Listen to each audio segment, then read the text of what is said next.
Hello, this is Steven R. We are back here with another top 10 video. Today, we'll be doing my personal top 10 favorite villains from Spectacular Spider-Man. Now, Spectacular Spider-Man, I did a TV show review on the series at some point on the channel, and I thought, because Spider-Man is my second favorite superhero, I want to do top 10 of my favorite villains from the show. What I like about the show is it managed to adapt the comics villains, but somehow make them true to their source material, but at the same time, they went along the route of having the characters be different and unique, and in many ways, be creative with them. So, I want to do my personal top 10, but understand this is purely subjective, and I'm taking into account how well the villains were handled, and how engaging I felt about them throughout the show's very short run. But before we get into the actual top 10, I want to at least give a shout out to two honorable mentions. The honorable mentions go to the Vulture and the Shocker, voiced by Robert Englund, aka the man who played Bloody Freddy Krueger from the Nightmare on Elm Street's original series, and the eventual crossover Freddy vs. Jason, and the Shocker was voiced by Jeff Bennett. Now, I like these characters. First off, I like how Vulture's presented here in his first episode and his motivation. He in the series, at least, Adrian Toomes is an old aging scientist who invented this tech flight suit, but Norman Osborn had pretty much stolen the invention, and pretty much, thought because he can push him around. And as a result, he equips to becomes the Vulture to get Norman to essentially apologize and come clean about how he stole his invention. This ironically resulted in him being the first supervillain of the series, and as a result, he marked the way for all the villains to come out and wants revenge on Spider-Man for ruining his revenge scheme. Now, but the reason why I put him in honorable mention, because really, he doesn't really come back for full revenge on Norman. He's mentioned it once in the first Sinister Six team-up, but really, other than that, he doesn't come back to actually do his revenge, mostly as a side character, or a member of the Sinister Six, or working usually with other super criminals. And that's kind of a shame, because I really wish that could have been done more with motivation. I felt they dropped the ball with that. And of course, there is the Shocker, voiced by Jeff Bennett. Shocker is pretty much in the comics just a minor, kind of like either he's considered the bottom of the barrel villain or a B-lister. And basically, he's just some thug with the suit. And they kind of do that. However, this is not the Shocker from the comics. In the comics, the guy's real name was Herman Schultz. In the show, he's a combination of not just the Shocker character, but of course another Spider-Man character, Montana, who is a member of the Enforcers, a group of villains who usually work for crime lords and have several run-ins with Spider-Man and Daredevil. Now, in the show, Montana was originally hired by the biggest crime boss, the Big Man, to essentially come and, get rid of Spider-Man with him, and Montana leads the team of Enforcers, which include Fancy Dan and Ox. However, after their first encounter, which happens to coincide in the first episode, same with Vulture, Montana gets away. But he still has an obligation to take down Spider-Man, so he's given an upgrade. They've stolen an experimental suit, and he becomes the Shocker. I like how he's presented. He's pretty much just a hood with a gimmick, but he's a professional hood, a professional hitman, and this was to up his game. Ironically, with him being the Shocker, the Big Man notices that Spider-Man, after encountering likes like Vulture, Electro, Shocker, and the Lizard, Spider-Man is way too occupied going up against those, so Shocker is really responsible for the full super wave of criminals. While the first three were kind of by accident, Shocker and the others that followed majority were on purpose, to distract Spider-Man away from the big criminal enterprise. Of course, Shocker does come back in Season 2, where he re-teams up with the Enforcers, but they get an upgrade with special suits, with Fancy Dan taking on the name Ricochet, but Ox still sticks with the name Ox. Now, not only do I like how they managed to combine both characters to make it unique, but it's also the voice work here. Jeff Bennett gets a more southern accent, and I can't help it. Every time I see Shocker from now on, I hear that voice, and that is honestly the voice I expect for Shocker. Ironically, this interpretation will kind of be carried over into Homecoming. Spider-Man, if you recall, in Spider-Man Homecoming, there's technically two shockers. There was the first one, and in the comics, that is Montana. But he doesn't have that Texas accent. Then, of course, the second guy takes over, and that's the Herman Schultz, the actual proper shocker. Anyway, I like how they managed to do that, and it really shows that the creators really here from the show managed to really combine both characters and somehow create a unique interpretation that makes it stand out. I really like that. But the reason why he's an honorable mention is really at the end of the day, he's nothing more than just a hood with a upgraded suit. But I enjoy him, and I felt I had to give him a mention, so that's why he's here. With that long bit out of the way, let's head into the actual top 10. At number 10, the Rhino. Now, the Rhino here was voiced by Clancy Brown. Now, in the show, the Rhino, real name Alex Sohern, was pretty much just a small-time hood that was working for the big man, doing scores with another guy, Flint Marko. However, the two were constantly getting beaten by Spider-Man, each having different motivation by this point. Mark wanted the big score, and O'Hearn just simply wanted to finally take down the web slinger once and for all. As a result of this, he becomes the second, well, really the third supervillain created specifically by the big man to distract Spider-Man. But he's willing to essentially kill him courtesy of Spider-Man always interfering. And as a result, he becomes the Rhino. Now, the costume here does pay a bit of tribute to the earlier in the comics, with the bit of his head, not just the horn, but also clearly kind of has a face motif going with it. And I also like how he's presented. In the long run, Rhino was pretty much just a dumb thug, but he was super strong and was usually muscle. I love how he's presented here. And honestly, Brown here absolutely, it's just fun listening to him do this character. And of course, he's always coming back in subsequent episodes. I like how he's kind of the supervillain that brings the comedy relief. And that's something I really enjoy quite a lot. He's really fun. And honestly, that's what Rhino is. He's really much a dumb thug, really dumb, not that bright, but hugely strong and hugely imposing. And honestly, I felt they just nailed that with Rhino from the get-go. And he's great with being a part of and he's, of course, a regular member of the Sinister Six, and he's just fun. That is Rhino. He's the comic relief supervillain in the Spider-Man Rogues Gallery. They nailed it perfectly. Coming in at number 9, the Lizard. Ironically, the Lizard really only appeared, really had a proper one episode, but the person who was the Lizard kind of was a continuing mainstay, and I think there was more of a story to be told, and for the Lizard to at some point return, but as we know, the series didn't last that long, so the character never really came back. But how in the show, they pretty much nail who the Lizard is. Real name Kirk Connors. He is a man, a scientist who really wants to regrow his arm back as it was lost. As it was lost in an accident, I'm assuming. He wants to essentially do that, not just for his own self, but he also wants to do it for those who also have regrown their limbs too. He wants to help people. And he was experimenting with lizard DNA after an encounter with the Electro. Something happened to one of his formulas, though he didn't know about it. Once he injected, he got his arm back. And at first, he was happy, but then it was ruined when eventually it was so unstable, it began to turn him into the Lizard. Now this is, again, comic accurate to the Lizard. Kirk Connors is a nice man, and really a good all-round meaning scientist. However, the Lizard here, but when the Lizard comes out, he's a monster animal, and you want to get him, return Kirk back, because you know for a fact that the Lizard is not really him. It was clear the Lizard was meant to come back, and honestly, for one shot, he was pretty fun, and a lot of character depth with the Lizard. And again, even though he was reverted back to where he was, the Lizard's appearance still has long repercussions in the later episodes, and even later in the later seasons. And again, it was robbed of the fact that the Lizard never came back.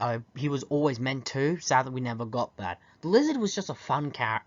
Was such an interesting character. While the Rhino was fun, this guy's more of a tragic case, and I like that. And again, just like Rhino, this is an accurate depiction of how the Lizard is. usually. And yeah, coming in at number 8, Hammerhead, voiced by John DiMaggio, aka Jake the dog from Adventure Time and basically the robot from Futurama. This is also comic accurate to who Hammerhead is. Hammerhead is basically a gangster. In the show, he's seen as the number 2 guy working for the big man. And essentially, he was always like the go-between between the big boss and all the small-time hoods that worked under him. And for a while, he was content on being just the number 2 guy in the organization. But eventually, distrust forms between him and his boss.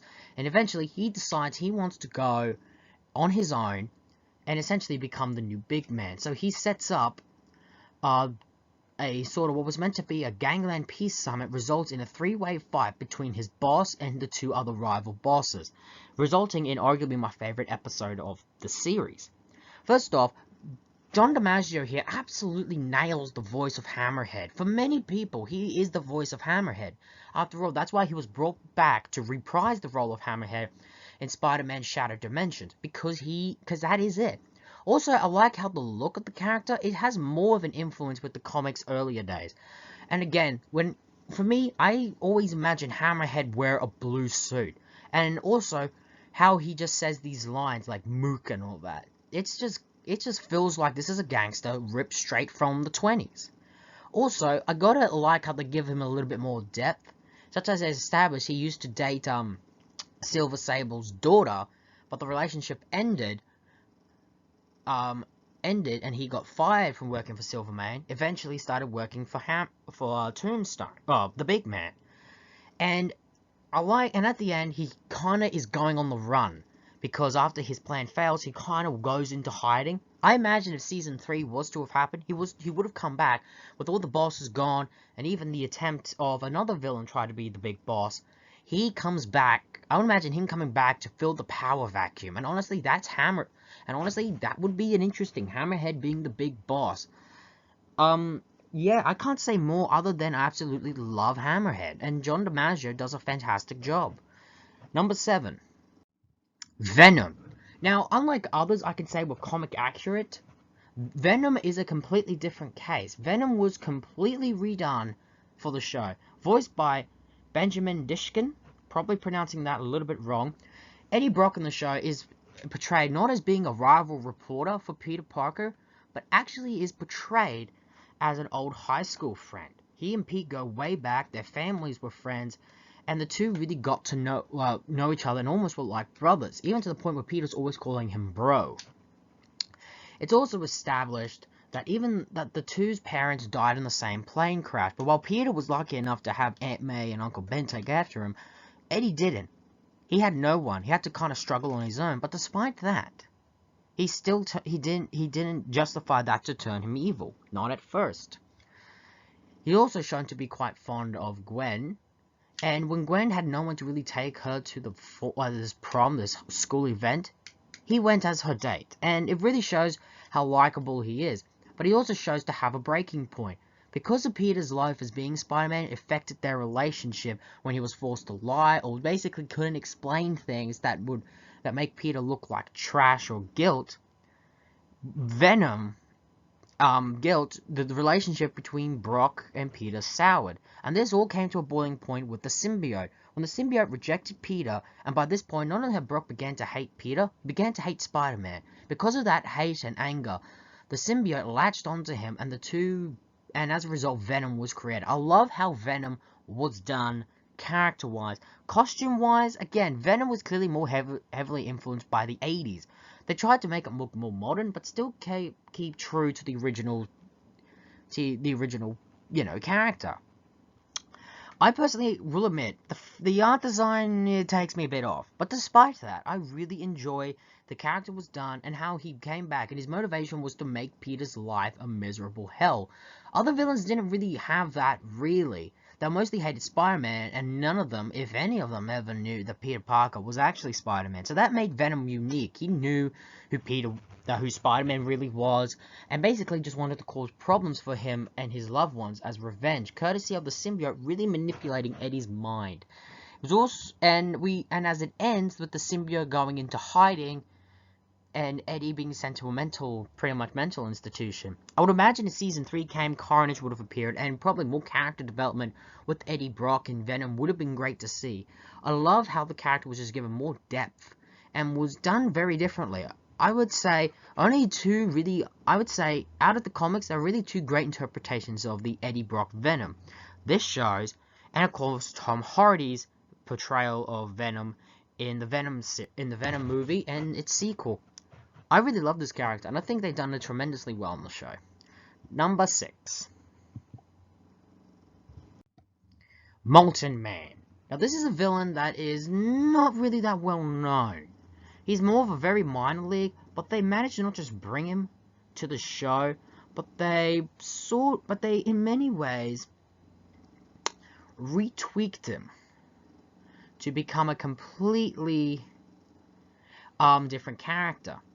Voiced by Eric Lopez, Mark Allen is the brother of Liz Allen, at one point Peter Parker's girlfriend on the show. He's introduced in Season 2, and honestly, he's the only Season 2 villain to appear on this list. He's the one that really stood out to me. In the show, it's established that not only he was away for Season 1 because he was in juvie, because he's had to steal a car to pay a gambling debt, and it seemed that he'd finally kicked the gambling habit off, and even developed a bit of a thing for Mary Jane, and vice versa. However, the gambling addiction comes back, and eventually he gets him way over his head, and in order to pay off his debt, he agrees to become essentially this new supervillain, as there is a new big man, a new big boss that has taken on the position, and wants to create a new supervillain, not to distract Spider-Man, but to kill him. I like how this Mark Allen is presented as this, like, loving, protected sister, but he has his faults, and the gambling addiction feels really sympathy, because even you agree, no one deserves this. And his power became less of power and more of a curse. And that made him, and he also finds it also almost conflicting sometimes to go and hurt Spider-Man. Because, hey, he knows Spider-Man's a good guy. Spider-Man has saved his sister on many occasions. For honestly, to make this character, who was really just a small-time, very loser villain in the comics, and make him to be one of the most sympathetic and most tragic villains. Even Spider-Man didn't feel that right, taking him down and taking him away. I also like how he says gambling quotes when he is the villain, showing just how much of an addiction he had, and it really just, for me, showed just how much it had effect on his life. Honestly, I'd say this is a really good, this is what happens when the creators take what essentially is a loser villain, but manage to flesh him out and make him very sympathetic. And he, honestly, I would have loved to see his, not just redemption, but him to finally get his life back if there was a Season 3. And where, honestly, the story would go. I also find it interesting he doesn't refer to himself as Molten Man. That was a nickname Spider-Man gave him. But then again, Spider-Man did give a nickname to another villain, and he embraced that as his name. Overall, Molten Man's just a fun character. Number 5. The Sandman, a quintessential Spider-Man villain mainstay. And honestly, Sandman never appeared in the 90s Spider-Man show. He had many appearances, I guess, before that show and a little bit after. But honestly, this is I would say one of the best versions of the character. Now, the Sandman, real name Flint Marko, was essentially a small-time hood who only wanted the big score. He was never a heartless brute. He just wanted the big payday. Eventually, the big man took him in and, upgraded him to become the Sandman. Even though he was meant to distract the web slinger, he never fully goes on with that. He just wants the big score. And he also is a returning member of the Sinister Six, and he is voiced by John DiMaggio, who voiced, again, many of these actors on this list voiced more than one character on the show. And honestly, the Sandman is basically just a thug with superpower, but he doesn't want to go and hurt anyone. We've shown signs like how he was nice to this little girl that was getting picked on, and when he realized that an action he did went too far, he went to save people. And it looked like he died, but he didn't, and that would have been more of a story to explore in season 3 with with the character redemption arc. I also love the design, again, still staying perfectly true to the original character's design and the source material.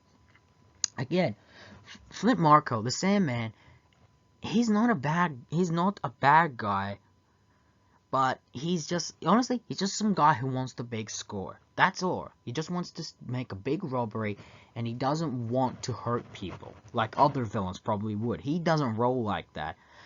And again, this and maybe the portrayal of the character in Spider-Man 3, regardless of what you think of that movie, you gotta admit the Sandman was a well-done character in that movie. And honestly, this kind of heavily echoes that kind of depiction in a way, but at the same time doesn't. Honestly, this is a really... honestly, I absolutely love what they've done with Sandman here. He is great. Number 4. Dr. Octopus. Another mainstay and a big villain in the Spidey Rogues gallery. Dr. Otto Octavius, when we first got introduced to him in the series, he was just this mild doctor who really couldn't hurt anyone. However, after an incident caused by the Green Goblin, the tentacles were fused to him and also warped his mind. Eventually, he crowned himself as Dr. Octopus and wanted to become one of the smartest criminals ever.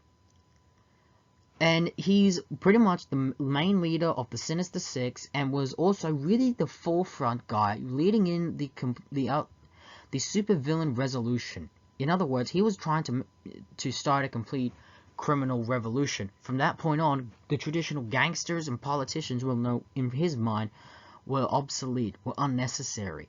He also views himself as a criminal genius. Also, another hint to the comics, in Season 2, he went under the alias the Master Planner,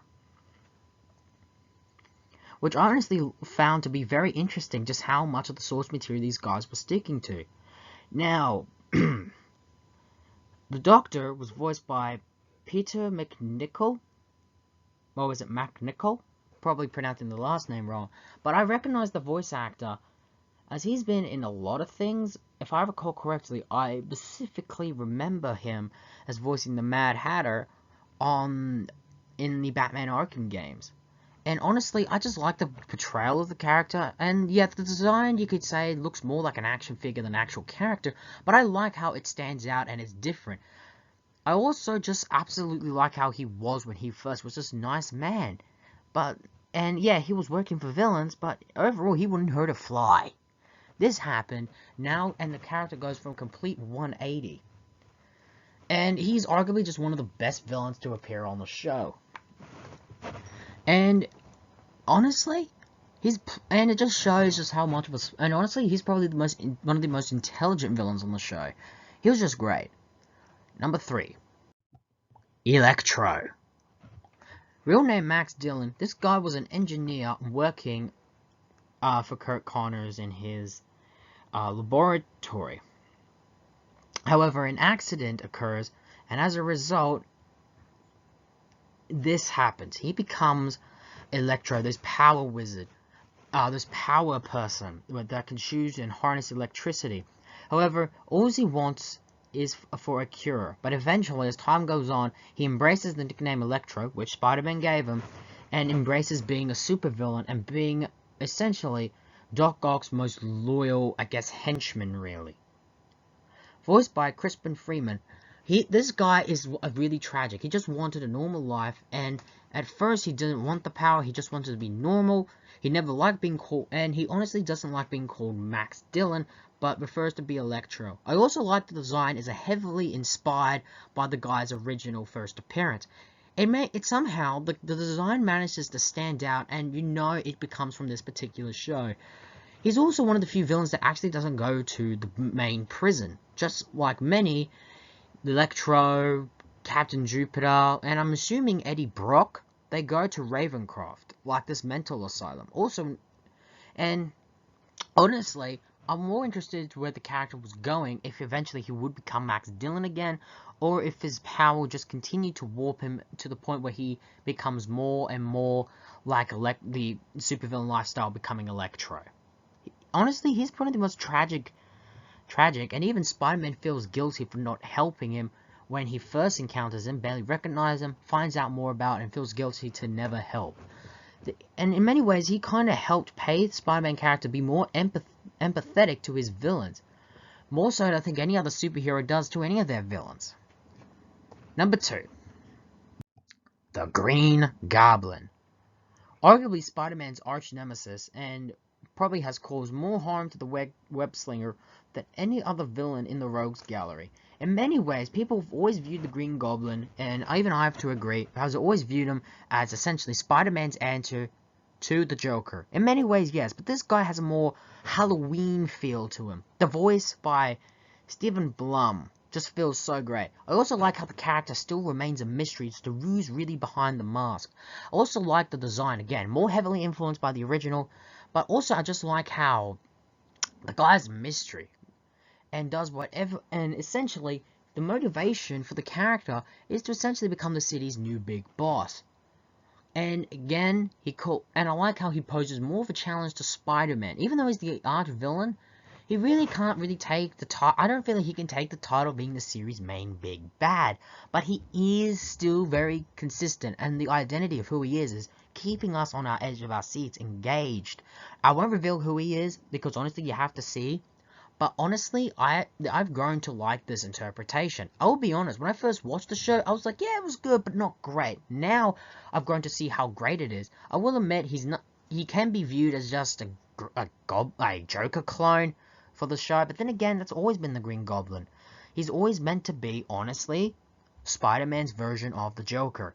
He's just great, and honestly, when I think of Green Goblin, there's Willem Dafoe, and then this show's version. Those are the two that come to mind when I think of the Green Goblin. But now, we're at number 2, ladies and gentlemen. But every list needs a number 1. So, the number 1 winner, the best Spectacular Spider-Man villain, goes to Tombstone. I'll be honest. I would not expect this guy to be at number 1 on any list. But I have to concede that he was arguably the best villain on the show. Voiced by Kevin Michael Richardson. The Tombstone, better known as the Big Man, a character name taken from the comics, again, combining two characters. Now, I will admit, Tombstone in the show is nothing like his comic book counterpart. He's pretty much an enforcer, mostly an enforcer and hitman, sometimes crime boss, but it's rarely a crime boss. It's usually an enforcer. In the show, his real name, or he prefers to call L. Thompson Lincoln. He's got the nickname the Big Man, but he prefers the nickname Tombstone, and Spidey always prefers to refer him by that than the Big Man on more than one occasion. In the show, he's basically the city's big, crime lord, and is the de facto crime lord, but in Season 2, the power is threatened, with Silverman, an old-school gangster, coming back to reclaim his territory and power, and with the rise of supervillains. Now, Tombstone here is presented less of a hitman and enforcer, but more of a kingpin-type character, a crooked businessman who manipulates the law and the system to work for his own ends. He's also been shown to work with Spider-Man on several occasions, and is shown to give Spider-Man a run for his money. When Spider-Man probably meets him for the first time, he doesn't take him down immediately in the first encounter. He knows it's going to take much longer to take him down. Now, also, I like just the voice acting. It has an intimidating feel, but also the design. Again, the character was apparently, if it was to continue, he was to become more like his comic book counterpart and be less of this. And it would be interesting to see where the character will go in his story. And honestly, he's the best. He challenges Spider-Man because he can't be taken down in one fight. It takes him literally 2 seasons to properly take him down. And that final fight between him and Tombstone, how it is choreographed with the music in the background, for me is one of my favorite fights in any form of medium, whether it's in TV, whether it's animation or live action. It's just so perfect. I also like how even though Spider-Man has taken him down, he's still powerful enough to get bail, but he knows his days are numbered. He's lost most of his position, he's lost most of his power, and it was interesting to see where it would go. So I dubbed Tombstone. Because of how much he really posed a threat to Spider-Man, I dub him the series' best villain. And there we have it. That was my top 10 villains from Spectacular Spider-Man. Do you agree with this list? Who was your favorite? Who else should have been on the list? Write them down in the comments. And until the next video, this has been the Steven Hour. Ladies and gentlemen, so long for now.